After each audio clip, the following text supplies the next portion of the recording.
அவர் எடப்பாடி வந்து அமித்ஷாவை தான் பார்த்து வர எல்லாருக்குமே தெரியும். அப்படி பார்த்துட்டு வரப்போ அவர் வந்து கட்சி பேசிட்டு மூடி போய்ட்டு அவசியமே கிடையாது. என்ன அவசியம்? எந்த அவசியமே கிடையாது.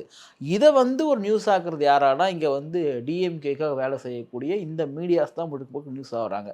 இதெல்லாம் ஒரு நியூஸா? நாளைக்கு அவர் தும்புனா தும்பிட்டு விட்டார், ரொம்ப என்னன்னு நம்ம நினைக்கிறோமோ எல்லாத்தையும் நியூஸ் ஆக்க முடியும். பட் இதெல்லாம் வந்து இதை வந்து ஒரு நியூஸ் ஆகுறாங்கன்னா இது தேவையில்லாத நியூஸ். முன்னாடி ஒரு கார்ல போனாரு, அடுத்து வரப்போ ஒரு 8 கோடி ரூபாய் மதிப்புள்ள பென்ட்லி கார்ல வெளியே வராரு. பக்கத்துல சார் ஒரே நிமிஷம், பக்கத்துல ஒரு தொழிலதிபர் இருக்கிறதா ஒரு தகவல் வருது. அவங்க யாருன்னு இது வரைக்கும் வெளியில வரல, அவங்க டீடைல்ஸ் எதுவுமே. இப்போ என்ன கேட்க போறீங்கன்னா, நீங்க அந்த காரை வந்து அமித்ஷா அவர்கள் கொடுத்துருக்காரு இப்போ அவருக்கு. ஏன்னா எடப்பாடி அவர்களுக்கு காருக்கே வழி இல்லை அப்படின்னு சொல்ல. இல்ல அப்படி சொல்ல வரல, யாருன்னு ஒரு டீடைல் அவரே ஓப்பனா சொல்லியிருக்கலாம்ல. அதான் கேட்குறேன்.